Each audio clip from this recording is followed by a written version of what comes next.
Welcome, everybody. You are watching CNET's live coverage of the historic SpaceX and NASA Crew Dragon Demo 2 launch. We're here on a Saturday, originally scheduled for Wednesday, but as we all know, Wednesday's launch was scrubbed due to weather. So we are keeping our fingers firmly crossed that it's going to go ahead today. And we're very, very excited because this is a truly historic day, guys. We've got astronauts Doug Hurley and Bob Behnken. They're locked into their capsule, ready to go now. We are about less than 20 minutes away from the launch and keeping an eye on the weather, as I say, because it could get scrubbed right down to go time. But things are looking good. We've had positive reports all morning. Here to talk about the launch with me today, I have the wonderful team from CNET. I have CNET's resident space reporter, Eric Mack. Give us a wave, Eric. Hey, Claire. Hey, and we've also got our producer keeping an eye on your comments, Stephen Beecham, tuning in from San Francisco. Welcome, guys. Howdy. And running the whole thing, we have the irreplaceable Brian Van Gelder joining us from New York, who is switching and keeping everything going smoothly via Zoom. All right, guys. Well, I'm super excited. I want to talk to you, Eric. Start off, I've been watching the weather all morning. How do you think it's looking for today? Are you thinking we're going to go ahead? Yeah, I think it's looking a lot better than it did on Wednesday. On Wednesday, as everyone's probably heard, it was scrubbed. It is tropical storm season around Florida right now, and there was a tropical storm moving in earlier in the week, and so there were some concerns about thunderstorms and lightning. And at this point on Wednesday, there was a big red flag for launch in terms of the weather. And right now, those same signals are green, so we're looking a lot better. All right. Well, I'm very much keeping my fingers crossed. Beach, you were watching on Wednesday with us. I know your son was watching. We're all super excited. And then it was canceled. Have you got any feelings in your waters? I mean, I've gone for the scientific solution there with Eric, but I mean, we're all really want to get to see the launch today, aren't we? Yes, I think we have 70% chance, I heard last time, that it's going to go. So things are looking good. It got up to 17 minutes last time before launch. The astronauts were sitting in the capsule for about 2 hours just waiting, and then it got scrubbed. So I think today we're going to have much better luck. Yeah, I was feeling bad. I was like, gosh, we've set all our home studios up. We've gotten everything ready. And then suddenly you're kind of like, well, those guys are actually strapped into a, very expensive rocket. We haven't had a hard day like they have. So we actually heard about why Wednesdays was scrubbed. And it wasn't necessarily because of rain and those thunderclouds on the horizon. We've got a clip here from the NASA administrator, Jim Bridenstine, who was talking about the actual risks and why they made the call to scrub the launch. I know there's a lot of disappointment today. The weather got us. But I also want to say it was a great day for NASA. It was a great day for SpaceX. I think our teams worked together in a really impressive way, making good decisions all along. So here in this particular case, we had just simply too much electricity in the atmosphere. There wasn't really a lightning storm or anything like that, but there was a concern that if we did launch, it could actually trigger lightning. And so we made the right decision. We had the parameters set ahead of time. The teams worked together. And in the end, the right decision was made. In just a few short days, on Saturday afternoon, we're going to do it again. Here's what we know. We are going to launch American astronauts on American rockets from American soil. All right, that was Jim Bridenstine speaking on Wednesday shortly after the launch was cancelled. Now, Eric, you shared a document with me on Wednesday when we were sort of having these discussions. Will it go? Will it not go? There's a bunch of different factors that go into the launch, things like clouds, rain, lightning, and they're not just keeping an eye on Florida. They're keeping an eye all the way up the Atlantic coast, aren't they? Right. Yeah. There's several launch weather criteria, as they're called, for launching the Falcon 9, and things that have to do with lightning, with wind, with different clouds, with thunder clouds. There's all these conditions that have to be met, and if they're not all green, then the launch doesn't happen. And one of the things that wasn't green on Wednesday was surface electrical fields, and that's what the administrator was talking about. But as of right now, it looks like we're good. And yeah, there's also, as you mentioned, there's several basically abort points through the Atlantic Ocean where something went wrong, and the astronauts had to ditch and basically do a wet landing in the ocean. There's several points where they want to make sure weather is good in the Atlantic between here and the UK in case that has to happen, between Florida and the UK, I should say. All right, fantastic. So, I mean, we've seen those kinds of abort tests before. I remember I was in Florida last year and saw an abort test for NASA's Artemis mission. It's pretty impressive. They fly the capsule up, and at the last minute, they fire off those rockets and make sure that everyone can get out safely. And of course, we're seeing that kind of safety in the lead up to the launch today. You know, we've got Doug and Bob sitting there strapped into the capsule. Now, Stephen, you've been watching all morning. We've seen a bunch of prep. How do you think, is it deja vu? It's almost virtually shot for shot what we saw on Wednesday, wasn't it? Yeah, it's interesting. Like, we saw the goodbye again this morning. Everything's happening in the same order. Everything is very carefully planned out in order, in a sequence. So it is very much deja vu. But this time, we got clear skies. I was seeing some moving clouds in the background, which made me nervous, but it's looking a lot better now. It looks like sunny skies there. So.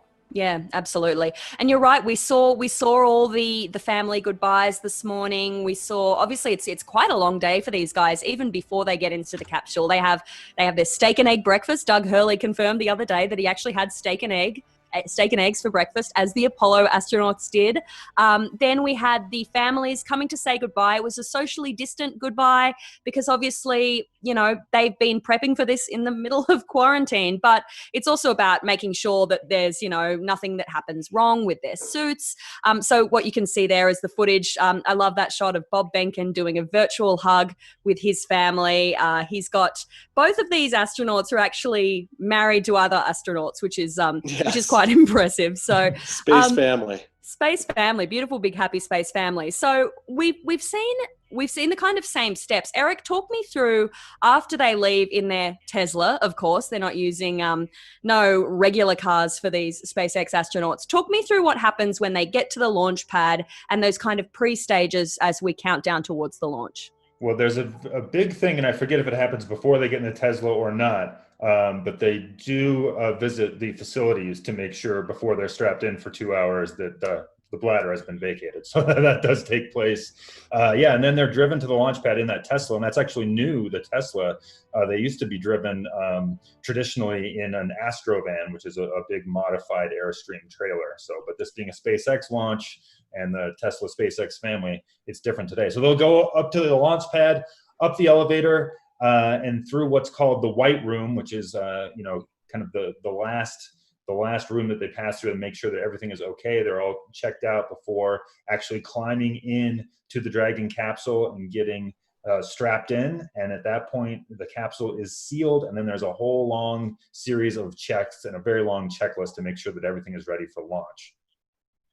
Fantastic. I mean, it's kind of a repeated process, but these astronauts are absolute pros. I heard them speaking on Wednesday saying that, you know, they've done shuttle launches. This isn't their first rodeo, so to speak. And so they know what they're doing, and they've seen launches be scrubbed before. They're very practiced at staying calm, going through the motions, doing all the safety checks, and being happy that right until T0, they could have to just abort the whole thing and get out again. But I guess importantly, that means that you can't skimp on safety. They have to treat today as though they're actually going to launch. They had to treat Wednesday, even with those rain clouds coming through, they had to treat it as though it was an actual launch, because of course it was. And they're testing all of these systems because this is still a flight test. It's not an actual proper crewed launch. That's still yet to come, even though there are crew in the Dragon, in the Crew Dragon. This is still a test. So they're making sure that all these systems are working. So if you're just joining us now, we are about 12 minutes away from the launch. You're here with CNET watching the SpaceX NASA Crew Dragon Demo 2 launch. You've got myself, Claire Riley. We've got space reporter Eric Mack and Stephen Beecham and Brian Van Gelder on the panel today. So if you want to follow along, feel free to jump into the YouTube comments if you're on YouTube. Tell us how you're feeling about this launch, whether you're excited. Is this your first launch that you've watched since the shuttle era? I've never actually been on American soil for a space launch, so this is very exciting for me today. You can also follow along on Twitter if you're joining us, hashtag CNET Live, with any comments and thoughts you have about the day. So we've seen a whole bunch of prep because this is a new era of commercial space travel. So traditionally in the shuttle era, these were NASA-built shuttles, NASA-built spacecraft, but now for the first time, it is a private company sending astronauts into space. Eric, talk to me, what's the significance of the commercial side of this program?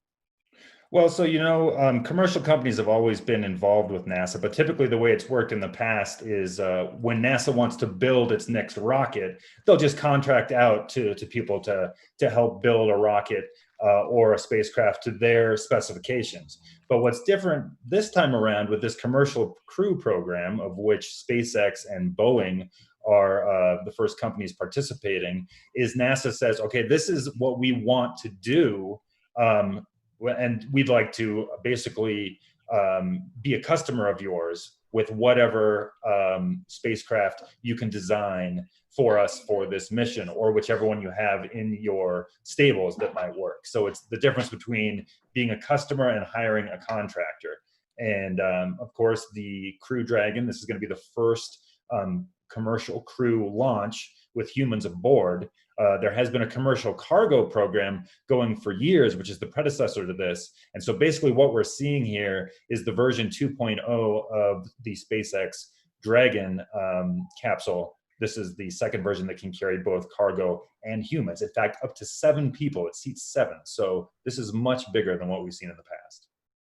Absolutely. I think you're right. I mean, I was speaking to an astronaut, or actually a private space tourist, the other day, and when he flew on the Soyuz, he paid $30 million for a ticket, which is no mean feat. It's not a small amount of money there. But when he flew in the Soyuz as a private tourist, he still had to get involved because there's only 3 seats on the Soyuz. So he had to control power systems. He was very much an active member of the crew. But with this Crew Dragon, 7 seats, we're going to see a new era where we potentially have space tourists flying up on this Crew Dragon. So not everyone who goes on the spaceship is necessarily going to have a job to do. So that's kind of the next era, I suppose. Stephen, would you, I mean, $30 million, maybe not. Do you see an era, do you see an era then when maybe your son might be a private space tourist? Do you think that's the kind of thing that could happen, that, it'll become that accessible? I think I'm going to be a space tourist in like 20 years because I really want to go to space very bad. I'm saving up money for that right now. But yeah, they are going to make it more affordable for people. And I have a feeling like we are going to have some sort of shuttle to space in the next 20 to 30 years or something that is accessible to anybody. The Space Force just in itself, like there's going to be a whole generation of people signing up to be a part of the Space Force. So I think it could be a pretty common thing in the future. That said, do have a question from YouTube. Someone's asking, if this is a big success today, is there another space mission lined up that with SpaceX and NASA after this, like a follow-up mission after this one takes place? Yes, there is. So this would be followed by, in terms of, for the Crew Dragon, there is a Crew 1 launch that's planned. It's currently planned, I believe, for later in the year, for the fall in the Northern Hemisphere. And last I checked, I believe that will involve a couple of NASA astronauts and an astronaut from JAXA, which is the Japanese space agency. So that should potentially be coming up later this year. Awesome. I mean, it's cool. It's so exciting to know that we're going to have a whole raft of these launches. As I say, I mean, I haven't been to a space launch other than the abort test last year that I got to go down to Florida to see on literally humanity's hottest day. I almost stepped on an alligator. It was a very terrifying experience, but I mean, it's Florida, right? That's what you get. So it's super exciting to know that we are going to be going into an era when we're actually going to see a far more regular cadence of crewed launches. We've got the SpaceX teams, we've got the Boeing teams, obviously both part of the commercial crew program. So it's very exciting that this is just the start. All right, so how are we going on that countdown? We are now What was that, Stephen? I was just going to say, I just wanted to count Blue Origin in there too. Of course. Jeff Bezos, like their capsule is meant for space tourism. Just going to launch you up into space. You're going to get up there. You're going to float for a minute, then come back down. But that's another competitor. And then Virgin, was it a Virgin Galactic. X? Is that what they're called? Virgin Galactic. Yeah. So there's going to be a lot of competition in this in the space commercial. Absolutely. And Bezos, notoriously unwealthy man, probably won't have the deep pockets to finance this. No, he's definitely another player. We've got basically a bunch of ultra rich mega billionaires taking us all into space. Richard Branson with Virgin Galactic, Elon Musk with SpaceX, Bezos with Blue Origin and their Blue Moon, that beautiful capsule. I'm very excited to see that launch. And he's talking about getting entire colonies in space. So we've got a very big future ahead of us. Immediately though, we are about 6 minutes away now. Things are still looking good. Haven't had that abort call, so we've still got, as you can see there on your screen, we've got Doug Hurley in the foreground. He's running the show today with Bob Benken a little bit behind him, both strapped in, ready to go. The propellant is loaded. What we're going to see is a launch of the rockets. We can take you through the whole breakdown. I want to actually talk about the spacecraft itself. So I had a chat the other day to a former astronaut, Garrett Reisman. So he is a veteran of the shuttle era. He was telling me all about what we're going to see today, but also how this is a very different style of spacecraft. It's not just a privately built, but the actual makeup of the spacecraft itself is completely different and revolutionized. So BVG, let's have a listen to that clip if we can. First and foremost, this Demo 2 mission is a big deal because it represents NASA and the United States of America being able to launch our own astronauts to the space station again, something we haven't been able to do the past 9 years since we flew the last space shuttle. But it's also much bigger than that because NASA doesn't actually own that Dragon spacecraft or that Falcon 9 rocket. SpaceX does, and SpaceX can use it for other missions once its NASA customer is satisfied. So this represents the beginning, really, of a new golden age of spaceflight where the general public will have the opportunity to go and fly in space. So Bob and Doug and myself, we all flew on the space shuttle. In fact, Bob and I made our first flight to space together on the space shuttle back in 2008. But the Dragon is very, very different than the shuttle, not only because of the obvious differences, the fact that it doesn't have wings, it's a capsule, but also because the things you do not see, which is that it's much more automated than the space shuttle was. The Dragon has the benefit of modern electronics, modern software, and it's smart. I mean, you got to remember the computers in the space shuttle were designed in the 1970s. So a lot of the things that we spent a lot of time training to do in the crew of the space shuttle, the Dragon can do all by itself. All right. Well, that was Garrett Reisman, the former NASA astronaut, speaking to me earlier in the week. We are going to go over to a full picture as we get closer to the countdown. We are 3 minutes 40 away. You're with CNET, myself, Claire Riley. We've got Eric Mack, Stephen Beecham, and Brian Van Gelder on the panel with you today. I do want to briefly talk about this spaceship that they're in. This is a test flight, but they don't really have many toggles or switches in front of them today. They are running in what is capable of being a completely autonomous spacecraft, but they will be doing a little bit of controlling of the spacecraft, and they will be doing it with touchscreens, won't they, Eric? Yeah, I wrote about this a little bit for CNET.com that, the difference is almost like riding in a Tesla versus riding in a 1972 Ford Bronco, which I mean is a compliment to the Ford Bronco, which is a venerable machine. But yeah, if you look at the inside the cockpit of the space shuttle, there's just buttons everywhere.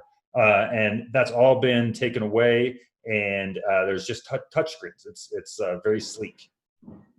It's a beautiful interior, and I was exactly the same. I had to be reminded of the Tesla. And if you think of the shuttle, I was looking at old photos of the shuttle, and it's just this big family camper van that's taken the American family to space in the 80s and 90s. That's the vibe I got from it. But the SpaceX Crew Dragon is super sleek and beautiful. All right, I think what we might do is, Brian, if we can get a larger shot of the rocket. We're seeing it on the launch pad. It's 2 minutes away. You can flip us around if you like. I mean, people want to see my gorgeous face, I'm sure, but we are just 2 minutes away. I really feel like this is actually going to happen today. This is very exciting. And I mean, is that rain that I can see? I just got a shot of what looks like rain over one of the cameras out in the field. So, Could be. look, we can have rain and still go ahead. We've got other risk factors when it comes to this launch. I think what we might do now is see if we can listen in to the audio from NASA and see how they're going with those final checks. A flurry of fingers pressing screens, and we can just take a look. So obviously Doug and Bob are going through the final moments. We're still green. We're still go for weather. That's the update, Eric? Yes. A lot of work done by thousands of people to get All right, looking good. Thousands of people. All our eyes focused. Oh yeah, I see that. What is that? They're spraying, because I know that they were cooling the engine, or they were chilling the rocket earlier. I wonder what that's coming from. All right, let's go full screen now and watch the final countdown as NASA takes us through this Crew Dragon Demo 2 launch of Doug Hurley and Bob Behnken to the International Space Station. Launch load complete. All fuel, all oxidizer on Falcon 9. 1 minute 34 seconds to go till launch. Ground gas closeouts is starting.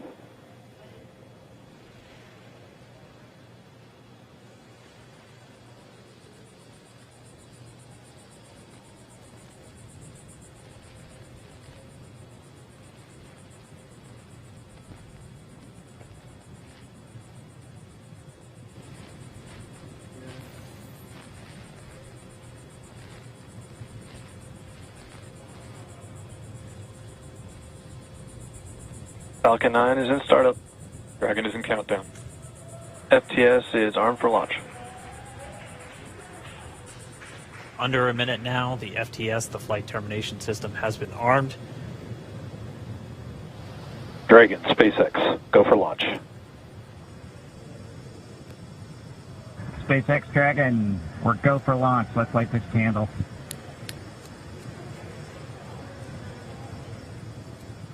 T-minus 30 seconds.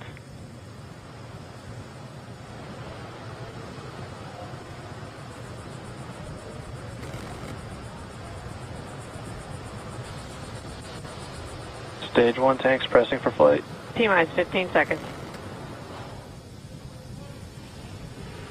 10, 9, 8, 7, 6, 5, 4, 3, 2, 1, 0. Ignition.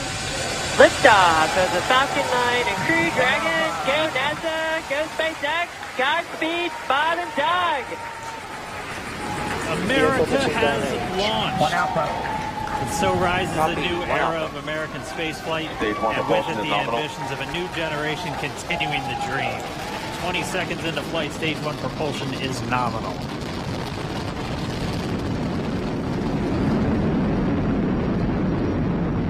T plus 30 seconds into this historic mission.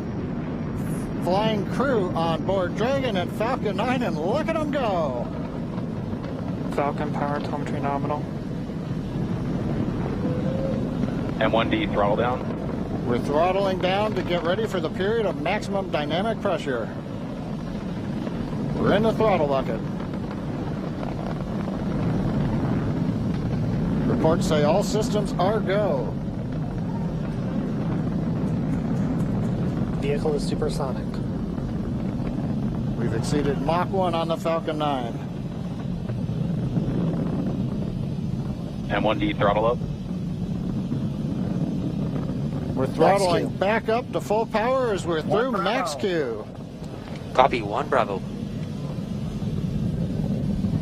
And we heard that 1 Bravo call out. That's just the second abort zone that they're in. They'll continue to be on this until the first stage has done its job and they switch over to the second. At this point, Bob and Doug pulling about 2.3 Gs, 2.3 times the Earth's gravity, already moving at over 1,500 miles per hour.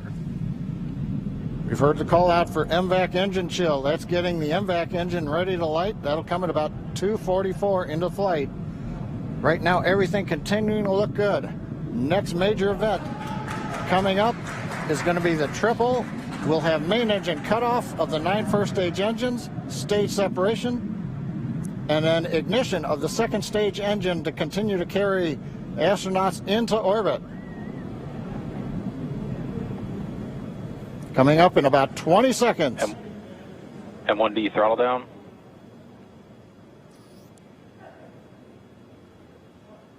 We heard we're throttling down the Merlin engines on the first stage.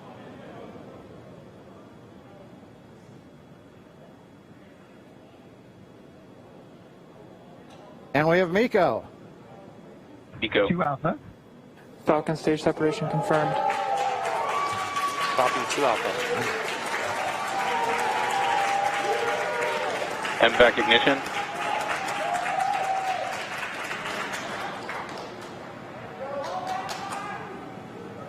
All right, we have stage separation confirmed. The first stage beginning its flight back. The second stage, being powered by that single Merlin 1D vacuum engine, has ignited and is now carrying Bob and Doug into orbit.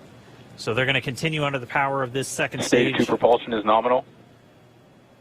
Which will cut off at SECO, or second engine cut off, at about 8 minutes and 44 seconds into today's flight. So a little over 5 minutes to go still on this second stage. You heard the call out to Alpha, so they're now in the longest abort zone that carries them all the way from about North Carolina up the eastern seaboard almost to Canada.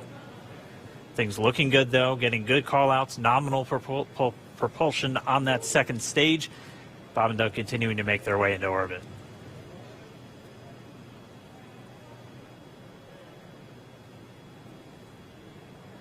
Dragon SpaceX nominal trajectory. Acquisition of signal in Bermuda. SpaceX Dragon nominal trajectory. All right, here in nominal trajectory, so Dragon pointed in the right direction, continuing to make their flight uphill. Heard acquisition of signal Bermuda. That's one of the other ground stations that they're using to get telemetry and data back from this spacecraft. Stage 2 propulsion is still nominal.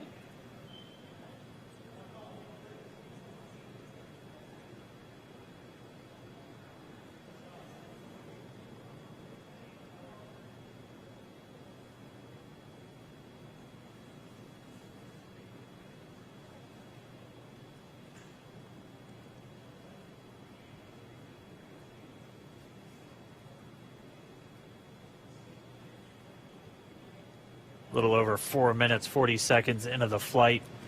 Bob and Doug flying at more than 5,600 miles Dragon per hour. SpaceX nominal trajectory.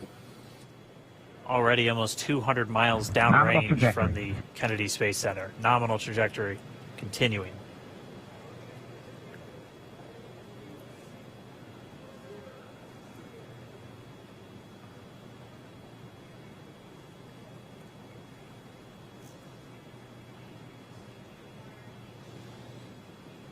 And while they continue uphill, looks like we are getting a view of the first stage as well.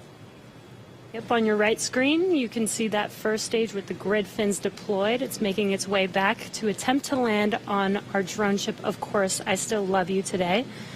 And we're just about a couple minutes away from the entry burn, and that's where 3 of the 9 Merlin engines do ignite to help slow the vehicle down as it re-enters back into the Earth's atmosphere.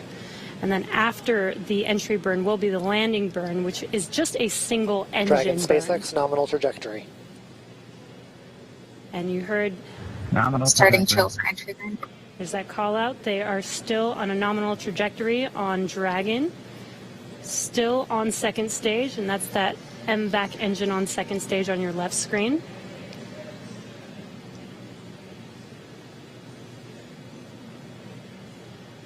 Again, on your right screen is that first stage booster coming back towards our drone ship, Of Course, I Still Love You. We're about a minute away from entry burn. Meanwhile, that second stage continuing to power Dragon into orbit. Again, if you're keeping an eye on that timer, that's going to continue to burn until 8 minutes and 44 seconds into flight. So a little over 2 minutes from now, we'll hear the call out SECO.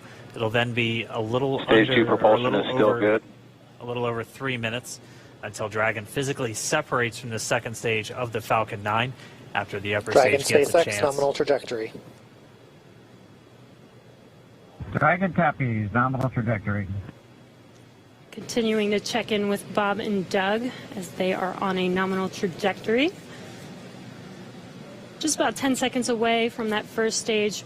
Starting that entry burn on your right screen, we should be able to see that view live. Stage 1 entry burn startup.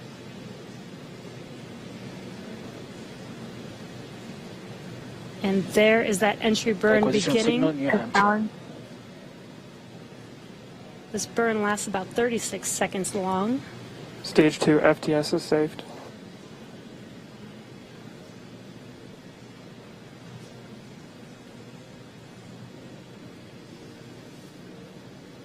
Well, that entry burn continues. We're just about a minute away from SECO. We'll have a number of events all happen in rapid succession. That'll be the second engine cutoff. Stage 1 we'll be engine looking for that stage 1 landing burn shortly after. Yeah, actually, just within a few seconds of each other. It's such a cool view on your left screen, seeing Bob and Doug on Dragon. Right now, you can see the displays that they are seeing right now themselves. Terminal guidance.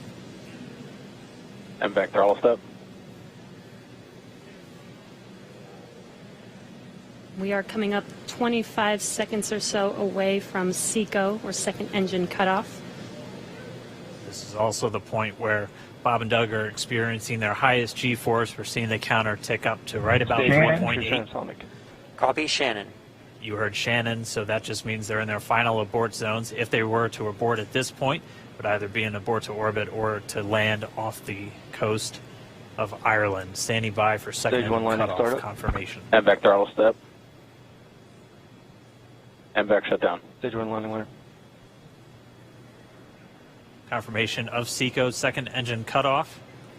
Now we are waiting for our first stage to make its way to our drone ship. Of course, I still love Dragon, you. SpaceX, nominal orbital insertion.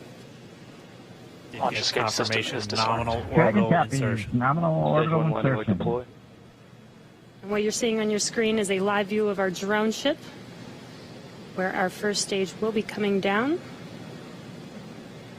Looks like we lost that live view, but we'll wait for confirmation of that landing shortly here.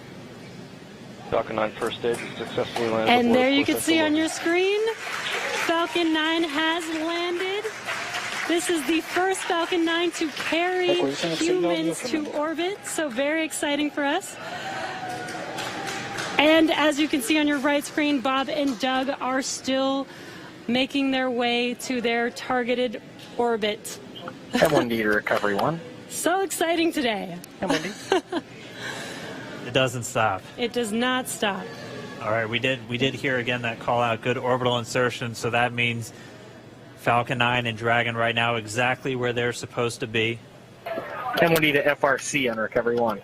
And it's right at about 12 minutes when Dragon will separate. Looks like we saw a 0G indicator floating around there. I know Bob and Doug owe us a little bit about what exactly that is that they brought up with them.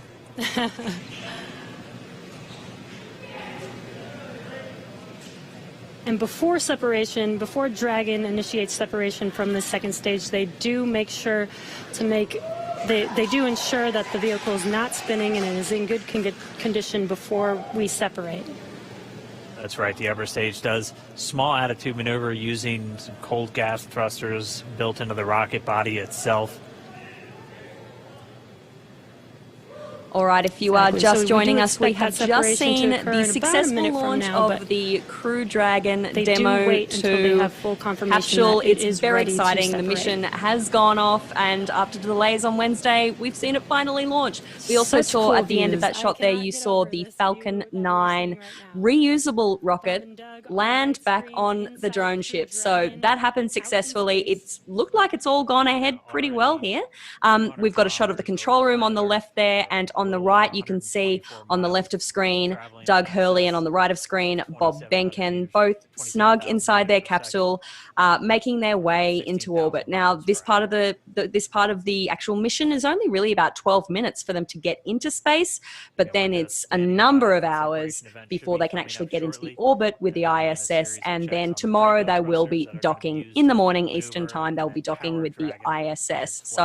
So wonderful to see it all go off without a hitch there. Let's go back and we'll take a look at the full screen there. It sounds like we had an I expected think they're about to OS loss separate. of signal with one of the ground stations.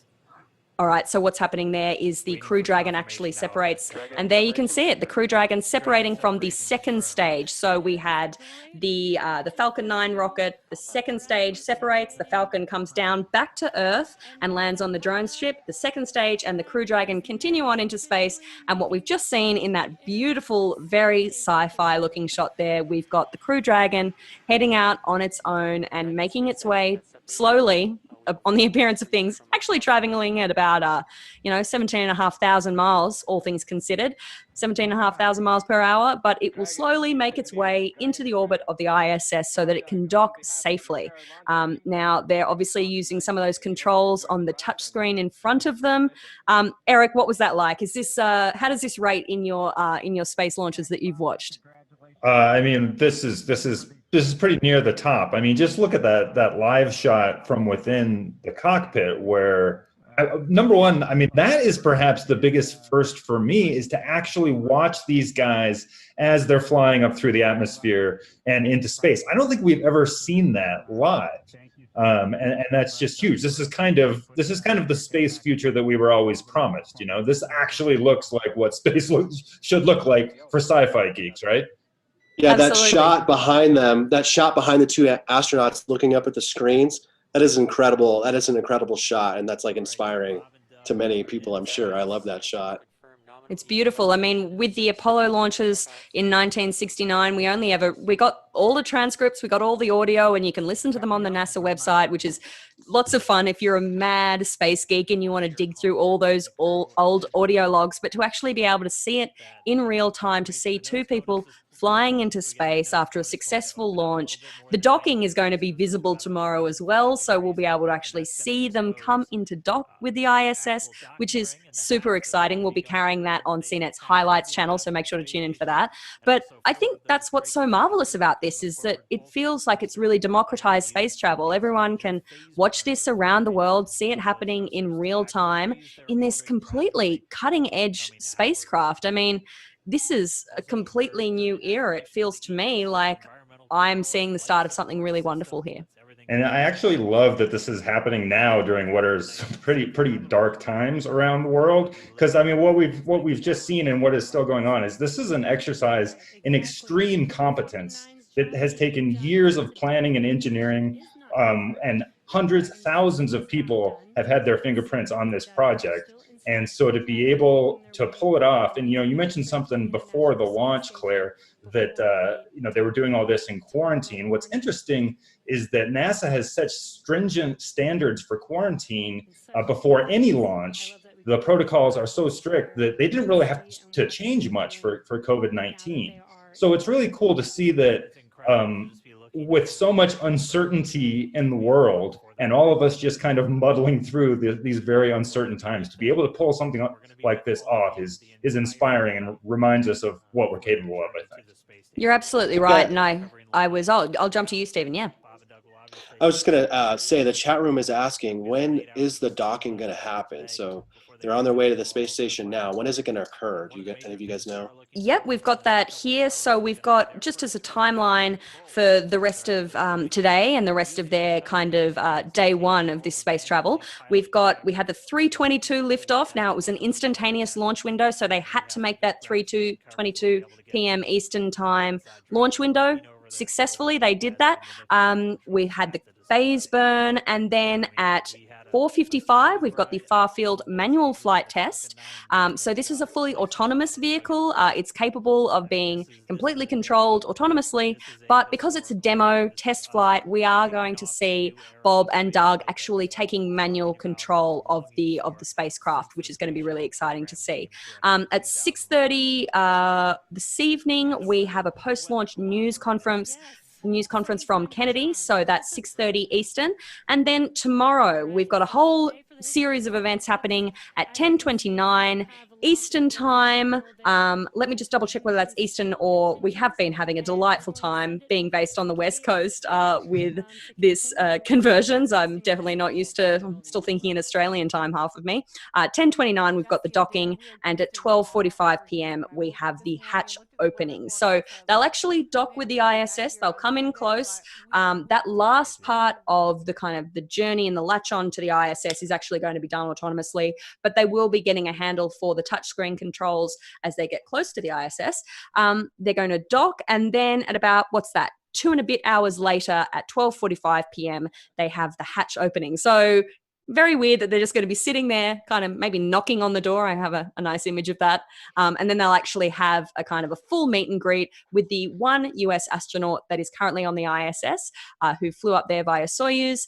And then at 1:05 p.m., we have a welcome ceremony. I'm assuming just some cheeky shared plates, nibbles. Don't really know what they got planned for that, but hopefully it's a big fun party. So all of those times I gave you were, okay, cool. So those were all Eastern time. Yeah, they were Eastern time. Yeah, they're going to be greeted by Christopher Cassidy, who is the current American astronaut on the space station. He was with the Expedition 63 mission, which launched in April 17th of this year, and he's going to be up there till October. And they're up there with two Russian astronauts or cosmonauts on board the ISS. Anatoly Ivanishin and Ivan Wagner are also on the space station right now. So that's who's up there. We're going to be hanging out with Robert and Doug. Fantastic. So we actually saw in a bit of the pre-coverage, we saw Chris with an American flag that was taken up at the end of the shuttle program. They took up a little American flag. It stayed on the ISS since then. And when Doug and Bob leave the ISS, they'll actually be taking that flag home with them, which I think is a really nice kind of full circle closed loop. So Eric, can you talk us through, why are they just hanging around? It only takes them about 10 to 12 minutes to get into space. Talk us through kind of what happens next. What do you think they're going to be doing over the coming hours before that docking tomorrow morning? Well, I think it's a lot of just getting lined up, getting to the correct elevation, and then getting into basically the path of the ISS so that they can rendezvous. And again, this is all happening at 17,000 miles per hour. So, there's a lot of precision involved, just making sure that you're doing those orbits while getting lined up.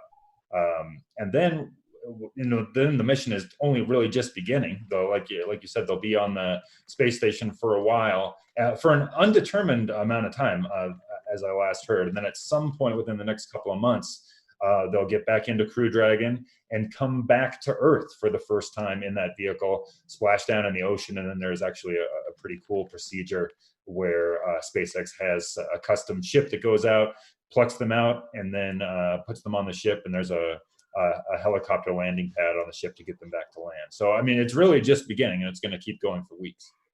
Fantastic. All right. Well, we've got NASA Administrator Jim Bridenstine there in the picture-in-picture. Let's go to his audio and hear him do a bit of a breakdown of what we just saw. To tell you, I am not going to celebrate until Bob and Doug are home safely.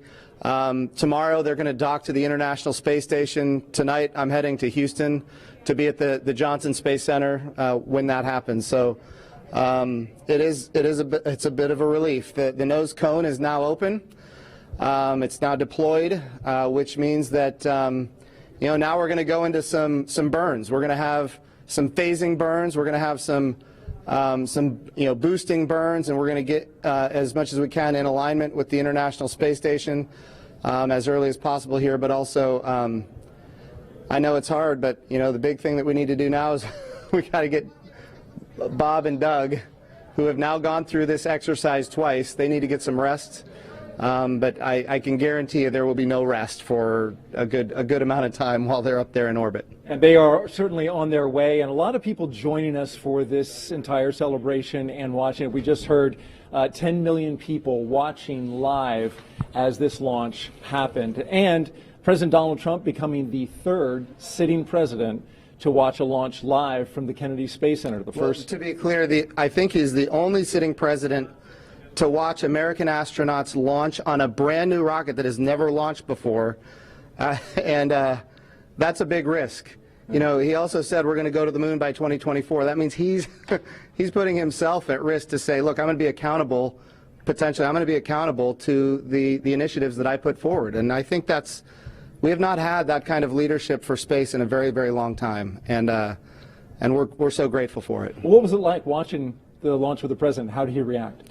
Oh, I'll tell you, it's obviously something that is near and dear to him. He said it a year and a half ago. He put it in the State of the Union speech. He said, we're going to launch American astronauts on American rockets from American soil. And of course, I was like, in my head, I'm thinking we better get after this. Of course, we've worked overtime to make it happen. We might be a little behind schedule, but we got it done, and we got it done safely. We're knocking on wood, but so far so good. It's looking good. You personally, Jim, as that rocket was lifting off and you felt that rumble? Yeah. What'd you feel? What'd you experience? Well, I was praying. I'm not going to lie to you. I was praying. I was praying for Bob and Doug. I was praying for their families. I was praying for their safe return, even though they're just going. But man, I'll tell you, it was, I've heard that rumble before, but it's a whole different feeling when you've got your own team on that rocket. And they are our team. They are America's team. This is Launch America. This is everything that America has to offer in its purest form. And times are tough right now. There is no doubt. We've got the coronavirus pandemic. We have other challenges as a country. But I hope this moment in time is an opportunity for everybody to reflect on humanity and what we can do when we work together, when we strive, and when we achieve. And if this can inspire a young child to become the next Elon Musk or the next Jeff Bezos or the next Sir Richard Branson, then that's what this is all about. Or the next Jim Bridenstine. Yeah. All right. Well, that was Jim Bridenstine, NASA administrator, talking about his feelings post-launch and inspiring the next generation, which I think is a really wonderful message, because this is obviously not just about what we've seen today. It's a crewed launch. It's not just a manned launch. The next people getting into the SpaceX Crew Dragon, we will see a female astronaut in there. That's really wonderful to see. And obviously coming up after this, we've got the whole era of commercial space travel. Boeing is going to have its commercial crew program launch. We've got a whole bunch of other stuff happening in private space discovery at the moment. And then, as Jim Bridenstine mentioned there, 2024, we have the Artemis mission taking the next man and the first woman back to the moon. We're going to wrap up here shortly. I want to get some closing thoughts from you guys. Stephen, what do you think about today? How are you feeling after just seeing a fantastically successful space launch? I'm extremely happy, extremely proud for America, extremely proud for the astronauts. My kids are in the other room watching. They're jumping around saying, Daddy, it's coming down, it's going to land. So it's a big moment for a lot of people today, and it was awesome. That's so wonderful. I saw your son briefly run into shot when we were listening to Bridenstine there, just waving his hands around. It was really exciting to see. Now, Eric, how are you feeling? You've obviously covered space for some time for us for CNET, and you are across everything that's happening. You're across every, touchdown with asteroids in the far reaches of our solar system, and you're across these big events like this, these crewed launches. How big is this for you in terms of our space travel picture right now? The first news event that I remember is in first grade watching live the Challenger disaster. And then one of the first stories I covered as a reporter was the Space Shuttle Columbia disaster. And I felt like there was a little closure to that at the end of the Space Shuttle program in 2011. And there was the cool moment of one of the space shuttles being paraded through the streets of Los Angeles on its way to a museum. And there was some closure with that, but this feels like catharsis, totally moving on to a new era. And it was impressive. It was worth the wait. It's so wonderful. It's nice to hear that you've actually got some good news to report on. I certainly know that I have kind of seen the space discovery journey happen from afar. I've been to our Deep Space Communications Network in Australia. I saw the little printout of Neil Armstrong and Buzz Aldrin's EKGs, their heart rates as they first went out and landed on the moon. And you can see another comparison, Michael Collins, which is staying real steady and slow. And then you got Neil Armstrong Armstrong and Buzz Aldrin just completely flipping out, landing on the moon. This feels like the next stage for us, and it's really exciting to see. Not an American, but certainly celebrating with you guys. And I think this is definitely an achievement for all of humanity when we need a bit of good news right now to see that we are going back into space and we're going to be doing some amazing science and having some wonderful discoveries while we're there. And it's really democratizing that space travel and bringing it back to all of us. So that's so good to see. The journey is not over by any means. You can continue to watch on CNET Highlights. That's our CNET YouTube channel that's going to continue this live coverage going on throughout this afternoon. And then, of course, obviously, we have got the docking tomorrow morning. So I'll give you those times again. That's a 10:29 a.m. Eastern Time, docking with the Crew Dragon, meeting the International Space Station. And then the thing that you really want to see is those doors opening. So at 12:45 p.m. Eastern, the hatch on the Crew Dragon is going to open, and Doug Hurley and Bob Behnken will enter the International Space Station, greet the astronaut and cosmonauts inside, and start their stay on the ISS. So thank you so much for joining us. You can catch all of that tomorrow on CNET Highlights. We will have it for you. It's been so wonderful to have you guys watching this today, really celebrating this. So we're all stuck at home in our lounge rooms and watching this from afar. It's really wonderful to have some good news. Eric, Stephen, BBG, thank you so much for joining me on the panel, being here for my first American rocket launch. So exciting. And to all of you at home, I hope you've enjoyed this coverage. You can keep tweeting at us, #CNET Live on our social channels. Stay tuned. We're going to have so much more space coverage for you. We are just getting started. All right. Cheers, guys. Bye-bye.